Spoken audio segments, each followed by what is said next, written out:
네, 안녕하십니까 여러분, 이글스 에브리데이입니다. 영상 시청하시기에 앞서서 구독과 좋아요 한 번씩 부탁드리겠습니다. 참 이런 경기가 리뷰하기가 가장 힘든 경기인 것 같습니다. 경기 초중반에 사실상 경기가 많이 기울었고 안치홍 선수의 투런 홈런이 조금은 뒤늦게 나오기는 했습니다만 사실 추격하기에는 또 역부족이 되었고 선발이 조금 일찍 강판이 되기도 했고요. 그래서 오늘은 나왔던 투수들 그리고 우리 젊은 투수들 그리고 박상원 선수의 보직 이런 이야기들을 조금 이어가 보도록 하겠습니다. 일단은 거기 앞서서 연승이 진짜 쉽지가 않은 한화이글스인데요. 실제로 마지막 연승한 것이 9월 18일, 19일 키움과의 청주에서의 2연승이 이제 마지막이었는데 어떻게 해서든 지금 애를 쓰고는 있는 건 알겠습니다만 몇 번을 이야기해서 지겹기는 하지만 이거 사실 이제 실력이 부족하다라고 표현을 해야겠죠. 사실은 이제 오늘 사이클상 저는 질 수 있는 경기다라고 생각했고 LG 트윈스가 워낙 최근 연패 흐름이긴 하지만은 이제 전력이 강한 팀이기 때문에 그렇다라고 생각하는데 저는 개인적으로 이번 주에 아쉬웠던 건 화요일 목요일 경기였죠. 오늘 같은 경기 충분히 있을 수 있는데 화요일 와이스가 호투한 경기, 목요일 류현진 선수가 선발로 나온 경기는 잡았어야 되는 경기인데 오늘 지니까 더더욱이 그때 졌던 것들이 더 잔상에 남고 상처로 남은 것 같습니다. 오늘은 그야말로 손쓰기 힘든 경기였다. 그래서 야구를 이렇게 보면 그냥 가만히 있어도 막 이기는 경기, 어제같이 잘 풀리는 경기가 있고 오늘같이 진짜 손쓰기 힘든 경기가 있고 그 중간에 접전 경기들 반드시 잡아야 되는 경기들이 있는데 하나이글스는 역시나 이번 시즌에 그런 경기들을 많이 놓치는 모습이 보여지면서 아쉽습니다. 지금쯤 이렇게 순위 경쟁에서 아무래도 조금 5위와 5게임 반차까지 벌어져 있는 상황이기 때문에 많이 뒤처질 수밖에 없었던 건 결국 그런 이 접전 승부에서 약한 모습, 어떤 노림수들이 항상 부족했다. 한 끗이 부족했다. 그런 것들이 다 이제 순위로 이어지는 것이니까요.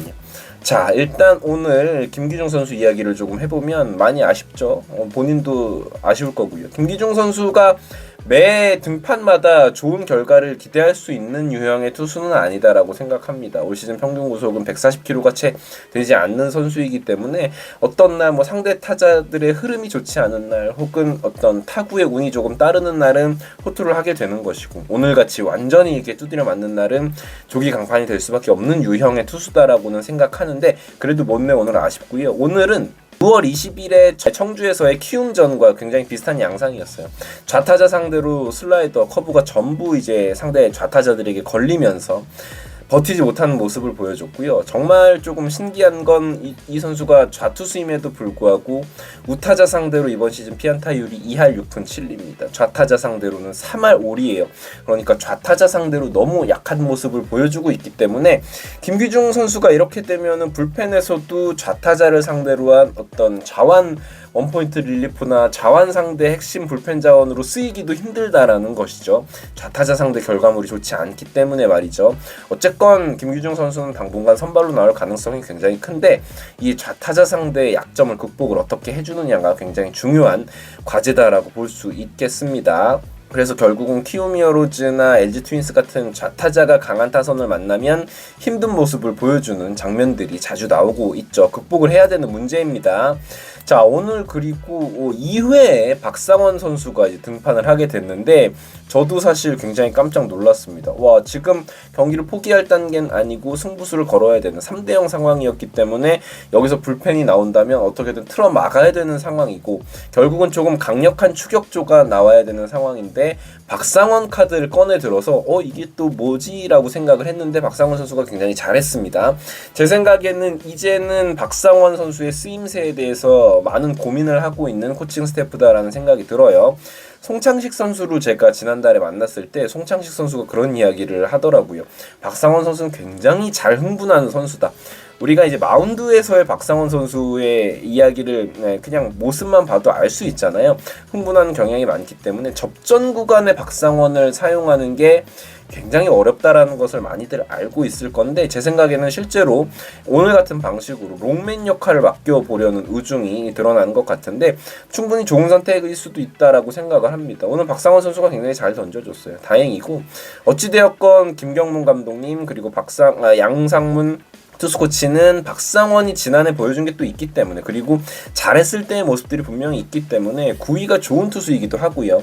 2군에 내릴 생각은 당장은 없는 것 같고 어떻게 해서든 쓰임새를 찾아내고 싶어하는 것 같으니 오늘 같은 상황에서 박상원 선수를 자주 보게 될 수 있지 않을까라는 생각이 듭니다. 뭐 선발 투수가 일찍 무너졌을 때 롱맨 역할을 해줄 수 있는 역할로 말이죠. 그래서 박상원 선수가 결국은 1군에 있을 거라면 잘 던져주길 바랄 뿐입니다.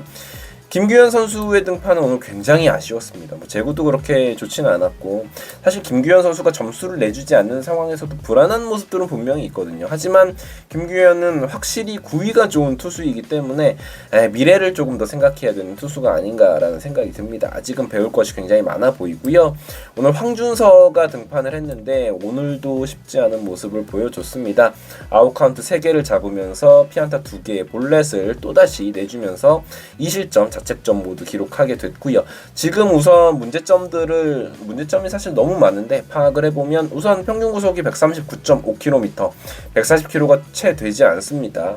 사실 지난 시즌 우리가 황준서 선수를 드래프트로 뽑을 때만 하더라도 이 선수가 좌완인데도 불구하고 140 중후반대, 최고 구속은 150km까지 찍는 투수로 우리가 기대를 했는데, 사실 지난 여름부터 황준서의 페이스가 조금 좋지 않은 모습을 보면서 약간의 우려 섞인 이야기들이 있었거든요. 그런데 황준서 선수가 프로에 와서 적응의 문제인지 뭐 체력적인 문제인지 여러 가지 이야기들이 있지만 구속이 좀처럼 올라오지 않는 모습을 보여주고 있습니다. 지금 황준서는 사실상 이제 투피치 투수라고 볼 수 있는데, 근데 문제는 패스트볼이 존에 들어올 확률도 낮지만 일단 포크볼이죠. 스플리터도 존에 들어오는 확률이 이번 시즌 35%밖에 되지 않습니다. 물론 황준서의 스플리터는 낮게 떨어뜨리면서 상대 타자의 헛스윙을 유도하는 그런 구종이긴 하지만 그래도 이 스플리터로 투피치이기 때문에 결국은 스트라이크 카운트도 잡을 수 있어야 되는데 그런 확률이 너무 떨어져요. 거기에다가 세 번째 구종으로 던지고 있는 커브의 스트라이크 존에 들어오는 확률은 18%밖에 되지 않습니다. 그러니까 사실상 커브로 뭘 해볼 수 있는 수준이 아니에요. 프로 레벨에서 패스트볼이 140km가 채 되지 않는데 거기에다가 제구까지 되지 않고 있으니 사실 잘 던지는 게 기적적인 상황이겠죠. 사실 시범 경기나 시즌 초에 보여줬던 그 구속들이, 그런 구위들이 전혀 나타나지 않고 있는 황준서이기 때문에 이게 사실은 지금 이제 새로 부임한 양상문 코치의 가장 중요한 걱정거리 그리고 과제가 아닐까라는 생각이 듭니다. 지금 이제 그러다 보니까 자완 불펜을 상당히 중용하는 이 김경문 감독님과 양상문 코치님의 성향상 김범수 선수가 콜업이 될 날이 머지 않았다라고 저는 생각합니다. 왜냐하면 지금 퓨처스에서 김범수 선수가 굉장히 좋기 때문에 다들 이 이야기를 들으시면서 혈압이 조금 오르실 거라고 생각을 하는데 그게 팩트예요. 지금 김범수 선수는 퓨처스에서 어쨌건 이 선수를 1군에서 쓸 확률이 높기 때문에 제가 생각할 때는 며칠 걸리지 않아 김범수 선수가 1군에서 모습을 보일 것 같고, 그렇게 된다면 역시나 뭐 나오게 된다면 잘하기를 바랄 뿐이죠. 관련 영상, 퓨처스 관련 영상은 내일 오전에 업로드를 하도록 하겠습니다. 김선현 선수가 최근 그래도 볼넷 개수가 줄어들고 있고 오늘도 굉장히 기대를 갖게 해주는 피칭을 보여줬다. 그래서 볼이 완전 어림없이 빠지는 볼이 있진 않다. 안타를 맞을지언정 지난번에도 끝내기를 맞았던 그 상황에서도 김선현 선수가 씩씩하게 투구를 해주는 모습이 있었기 때문에 김선현 선수는 뭐 이런 방식으로 꼭 성장을 시켜줘야겠죠. 좋은 투수로, 특히나 저는 개인적으로 아직도 김선현 선수가 하나이글스의 미래의 마무리 투수가 될 수 있다라고 생각하기 때문에 반드시 이런 하나이글스 팬분들의 기대를 저버리지 않았으면 좋겠습니다. 오늘 타선 이야기를 해보자면 솔직히 말씀드려서 딱히 할 얘기가 없습니다. 뭐 안치홍 선수가 홈런을 치기도 있고 뭐 최은성 선수가 뒤늦게 뭐 장타를 터뜨리기도 했지만 전부 다 손주영 선수에게 완전히 틀어막히는 모습이었고요. 대부분의 찬스들이 김태현 선수에게 돌아왔었는데 전혀 해결이 안 되는 모습이었어요. 뭐 그래도 이원석 선수가 멀티히트를 쳐주는 모습을 보여줘서 아마도 당분간은 또 이원석 선수가 1번 타자로서의 역할을 부여받지 않을까라는 생각을 해보네요.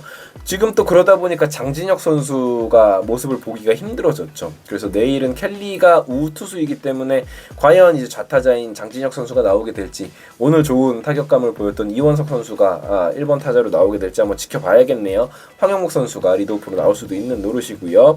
자, 내일 이제 와이스 선수와 켈리 선수의 맞대결인데 일단은 와이스가 3번의 앞선 등판에서 모두 좋았습니다.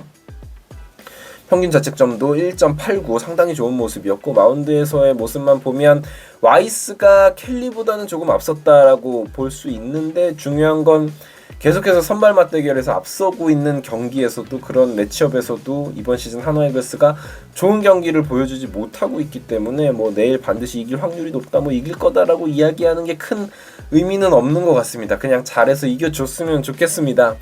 주간 승률 뭐 지금 전반적으로 뭐 졌다 이겼다 적다 이겼다 뭐 계속 이런 방식인데 내일 지면 또 연패로 빠져들 수가 있기 때문에 사실상 지금 가장 믿을 수 있는 와이스 선수가 나오는 내일 경기에서는 꼭 좀 이겨줬으면 좋겠네요. 우선은 이번 주 5할을 맞추고 다음 주를 또 기대를 해봐야겠죠.